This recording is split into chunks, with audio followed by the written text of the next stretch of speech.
जय श्रीमन्नारायण। भारतीय ज्योतिष शास्त्र में आपका हार्दिक अभिनंदन। भाग 1 में हमने एक वीडियो बनाई है अभी, इसमें आयु की गणना बताई गई है ग्रहों के बलाबल से। तो मैं 20 से 22 वर्ष तक की आयु के बारे में पीछे बता चुका हूँ। शनि संबंधित, जब शनि द्विस्वभाव राशि में राशिगत होकर के लग्न में बैठ जाए, शर लगन, स्थिर लगन, द्विस्वभाव लगन, ये तो आप पीछे वीडियो में आप देख सकते हैं। द्वादश और अष्टमेश ये निर्बल होकर के हो गए हों तो ऐसे व्यक्ति की आयु केवल 25 वर्ष तक रहती है। ये बात का बहुत विचार किया जाता है। लग्नेश निर्मल हो, अष्टमेश दूसरे स्थान में या तीसरे में हो, केंद्रवर्ती हो गए हों, शुभ ग्रहों की कोई दृष्टि उस पर ना पड़ रही हो, तो ऐसे में जातक की 30 से 32 वर्ष की आयु रहती है। गुरु और शुक्र दोनों केंद्र में हो, लग्नेश किसी पाप ग्रह से ग्रसित हो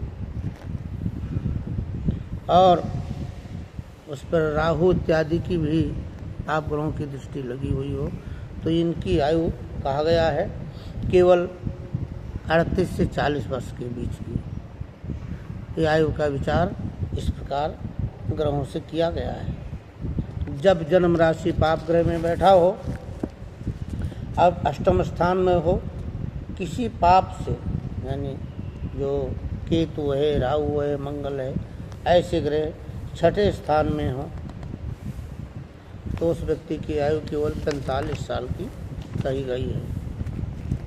और सभी पाप ग्रह केंद्र में बैठ जाएं, केंद्र में सभी पाप ग्रह बैठ जाएं, और शनि भी नीच का होकर के अष्टम में या वो भी केंद्र में बैठ जाए, तो ऐसे व्यक्ति की आयु 47 साल, यानी 50 के से कम की आयु होती है।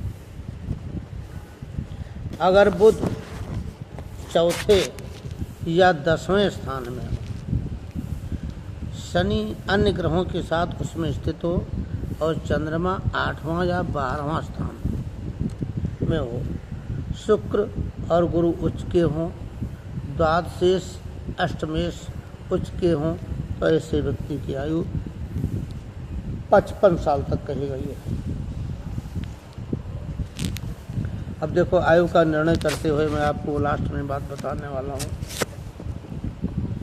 नीच का शनि केंद्र में या त्रिकोण में हो, यानी 1 नंबर में मेष राशि में शनि हो, त्रिकोण में हो या केंद्र में हो, और सूर्य शुभ ग्रह के साथ 1, 4, 7, 10 किसी भी स्थानों में हो, तो ऐसे व्यक्ति की आयु 65 साल तक होती है। और मंगल 5वें, सूर्य 7वें, शनि नीच राशि का हो, तो 70 वर्ष की आयु कही गई है। इन पर खूब विचार करना चाहिए प्राणी को। अष्टम स्थान जो जातक का ग्रह बलवान ग्रह देखता हो, उसके धातु के प्रकोप से उसकी मृत्यु हो सकती है। सूर्य देखता हो तो अग्नि से, चंद्रमा देखता हो तो जल से, मंगल देखता हो तो हथियार से यानी तीर इत्यादि से, बुध देखता हो तो ज्वर प्रकोप से, बृहस्पति की दृष्टि हो तो कफ के प्रकोप से, शुक्र देखता हो तो क्षुधा से, शनि देखता हो तो तृषा से रोग उत्पन्न होकर के मृत्यु होती है। ऐसा शास्त्रों में साफ बताया गया है। भारतीय ज्योतिष शास्त्र में बताई गई वो बात मैं तुम्हें बता रहा हूँ। अष्टम भाव का नवांश चर राशि में हो, यानी अष्टम भाव का जो नवांश है वो चर राशि में हो, तो विदेश में मृत्यु होती है। स्थिर राशि में हो तो गृह में मृत्यु होती है। द्विस्वभाव राशि में हो तो रास्ते में मृत्यु हो जाती है कई बार।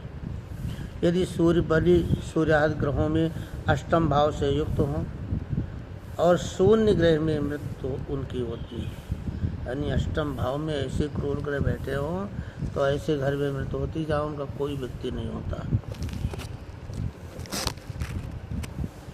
क्षीण चंद्रमा अष्टम में हो, उससे बलवान होकर के शनि देख रहा हो, तो ऐसे व्यक्ति की नेत्र रोग से या गुदा रोग से मृत्यु होती है। लग्न से अष्टम त्रिकोणस्थ सूर्य, शनि, चंद्र और मंगल हों तो शूल, वज्र या दीवार से टकरा करके प्राणी की दुर्घटना होती है, मृत्यु होती है।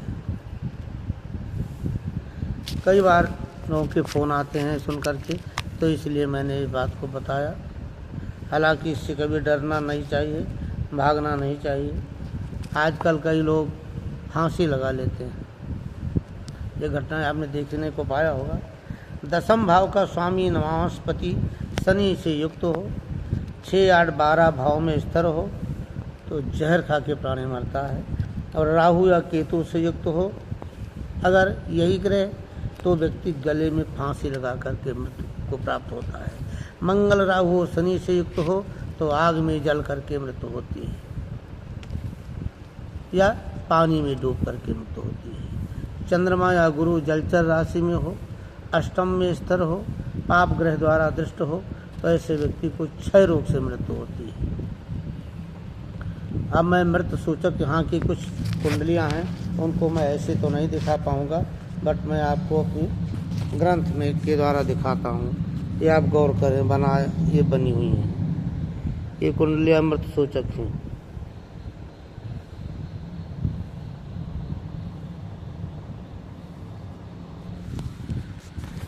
ये हमारे गुरु जी हैं पूज्य। तो इस प्रकार गुरु के आदेशानुसार और आप लोगों के फ़ोन आने के अनुसार मैं इसके बारे में बताया हूँ।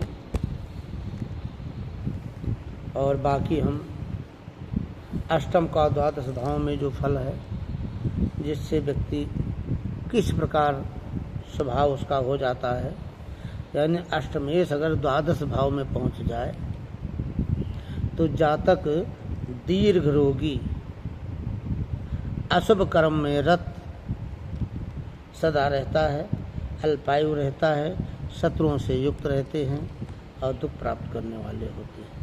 तो कुंडली में एक एक ग्रह कहाँ बैठे हैं, उन पर किसकी दृष्टि पड़ रही है, किसकी सूक्ष्म दशा चल रही है, किसकी महादशा चल रही है और गोचर में क्या है, सब बला बल का विचार करते हुए एक बात को बताने में अगर हम 1 घंटा लगाते हैं तो आप अच्छी तरह समझ पाओगे।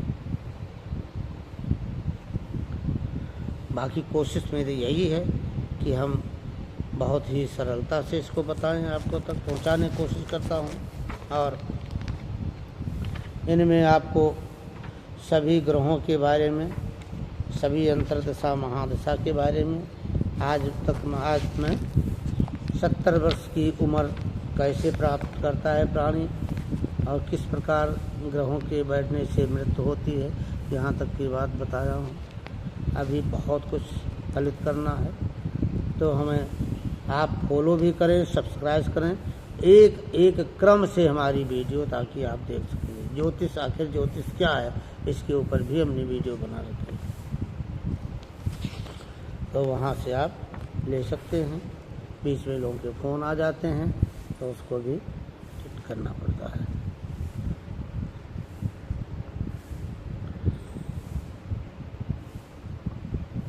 आइए ये वीडियो यहीं विराम करते हैं। जय श्रीमन्नारायण, श्री राधे। आपको किसी प्रकार पर्सनल जानकारी के लिए हमें कॉल करना है तो डिस्क्रिप्शन में जाकर के हमारे नंबर पर 9871942205 पर फ़ोन करके आप अपनी जानकारी ले सकते हैं। जय श्री राम।